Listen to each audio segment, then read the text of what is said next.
In the past year, I've been looking at design for the deaf and how it can be more exploratory and emotional, because at the moment, design for the deaf is mostly focused on solving very functional problems. So designing fire alarms that use flashing lights rather than sound, and all these problems do need to be solved. But I was more interested in how design can be more emotional and exploratory for the deaf. So I kind of embarked on this journey of trying to figure out what the community wants and what they don't want, what is appropriate and what isn't appropriate. I came up with this concept called acoustic poetry, which is all about getting interpretations of soundscapes.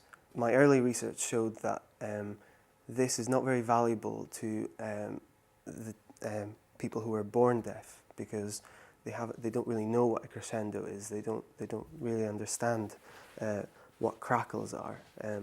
So all of these adjectives and nouns might not really make sense to them. But the other part of the deaf community, which is people who used to be able to hear but they've lost their hearing, it's quite sentimental for them, and it does become quite emotional at times.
the world?